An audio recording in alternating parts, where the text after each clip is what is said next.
What if I told you that one of the most common forms of magic in the ancient world was not spells spoken in secret temples or strange rituals under the moon, but small sheets of lead, scratched with names, folded, buried, and left for the dead to find? These were what we call curse tablets, and in the Greek and Roman world they were everywhere. In graves, in wells, at crossroads, near battlefields, in temples, and even in public baths. For a long time, people simply called them curses and left it at that.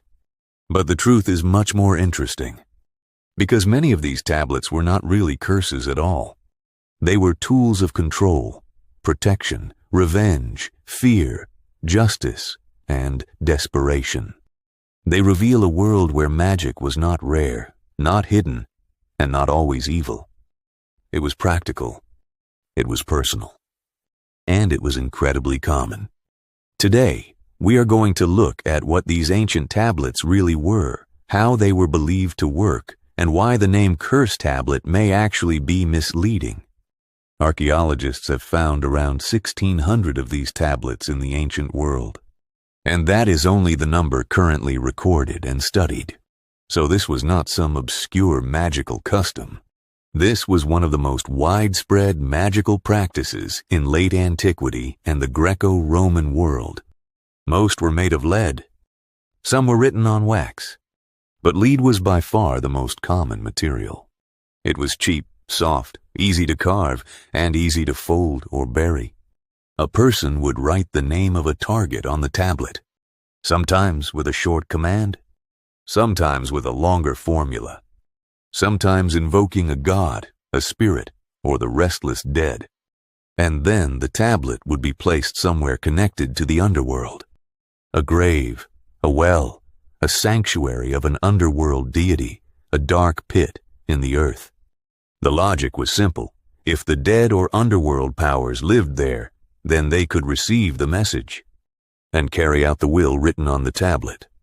In Greek, these tablets were often called katadesmoi, a word that means something like bindings.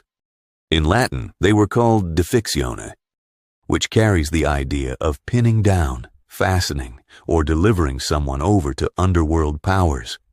So right away, the language tells us something important. These objects were about restraint, about tying someone down, about forcing a result. Not always destroying someone, but controlling them. That distinction matters, because one of the biggest mistakes modern people make is assuming that every lead tablet was a curse. That is not true. Not everything written on lead was harmful. And not every harmful spell was written on lead.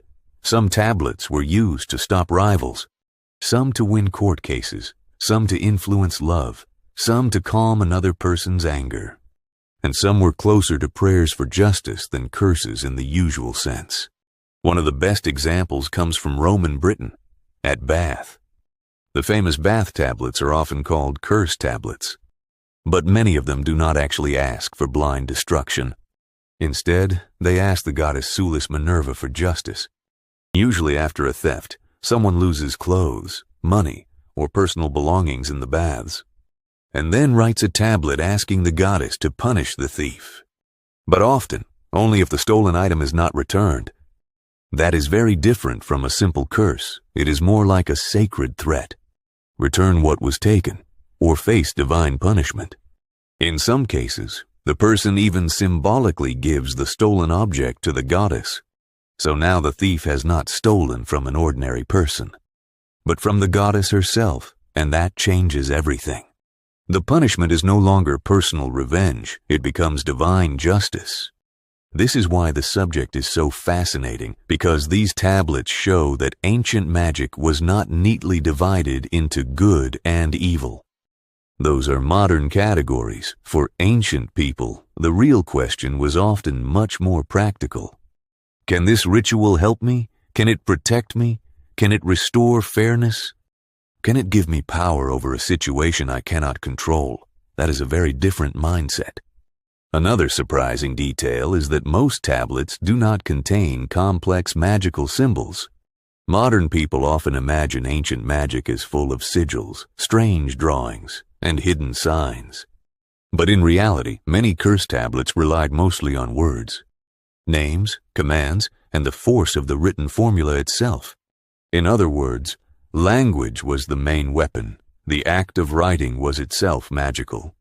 So how were these tablets believed to work? Scholars usually see several main patterns. The first is the simplest. Sometimes the writer just states their will directly. Something like, "I bind you," with no god named, no spirit invoked. Just the raw command. In these cases, the power seems to come from the act of writing itself. As if carving the words onto lead creates a direct link between the writer and the target. The tablet becomes a physical declaration of intention. And by burying it, that intention is fixed into the world. The second model is more supernatural. This is the classic version most people imagine. The writer calls on a deity, spirit, or restless dead to carry out the action. Common names include Hecate, Hermes in his underworld form, Persephone, Hades, and local underworld powers. Here, the tablet is almost like an instruction sheet handed to invisible forces. The writer does not act alone. They ask, or sometimes command, another power to do the binding for them. And interestingly, the tone is often not polite. Everything is symbolically transferred into divine jurisdiction. It feels less like an outburst of emotion and more like filing a supernatural case, as if the victim is being submitted into the control of powers below. And then there is another very interesting method. The wish formula. Here, the tablet uses the qualities of the material itself. Lead is cold, dull, heavy, lifeless. So the target is wished to become like the lead, cold in action, heavy in mind, weak, still, trapped. Or if the tablet is buried in darkness, the target is wished to be covered in darkness too. This is close to sympathetic magic. Not exactly imitation, but transfer. The condition of the object, or the place where it is buried, is meant to shape the condition of the person named on it. That may also explain why lead was so popular. Yes, it was practical and cheap, but it also carried symbolic weight. In ancient culture, lead was often seen as low value, dark, cold, without shine. It had associations with heaviness and death. So if you wanted to weaken somebody, restrain them, or drag them into symbolic darkness, lead was the perfect material. Another important thing to understand is that these tablets were part of a larger magical world. They were not isolated oddities.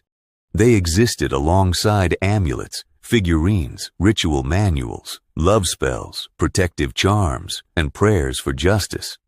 And sometimes the same method could be used for very different purposes. The same kind of tablet could be used to harm an enemy, to bind a rival in business, to influence a lover, or to calm the anger of someone dangerous. So again, the object itself was not automatically evil. The intention mattered, the wording mattered, the ritual context mattered. And that brings us to perhaps the most important point. The phrase curse tablet is useful, but imperfect, because it makes us think all of these objects had the same purpose. They did not. Some were absolutely aggressive, some were erotic, some were defensive, some were judicial, some were protective. Many were simply attempts to gain influence over another person through supernatural means. That may be the best general definition. Not curse, but control. These tablets also remind us how ordinary magic was in the ancient world. It was not only for priests or kings, it was for merchants, victims of theft, lovers, competitors, and worried citizens. Someone loses a cloak in a bathhouse. Someone fears a rival in court. Someone wants to stop another person's anger. Someone wants an unfair advantage. And instead of doing nothing, they write a name on lead, fold it, bury it, and let the underworld take over. That is what makes these objects so human. They come from fear, frustration, hope, jealousy, and helplessness. emotions that still feel familiar now. So when we look at ancient curse tablets, we are not just looking at superstition. We are looking at a society trying to solve problems in ways that made sense to them, using writing, ritual, material symbolism, divine forces, and the geography of the dead. Small tablets, but enormous meaning. In the end, these objects were not simply curses. They were messages to hidden powers. They were acts of pressure, restraint, and appeal. They could threaten, protect, accuse, or transfer control, and that is why they matter. Because they show us that ancient magic was not a separate dark corner of life. It was woven into everyday reality, written into metal, buried in the earth, and trusted by ordinary people who wanted the world to bend, just a little, in their favor.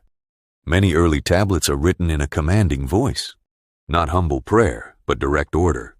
That tells us something important. This magic was often understood as coercive. It was meant to force a result. There is also a more legal sounding style. In some tablets, the target is almost registered, handed over, placed under the authority of a spirit or deity. Sometimes body parts are listed one by one. The head, the hands, the tongue, the mind,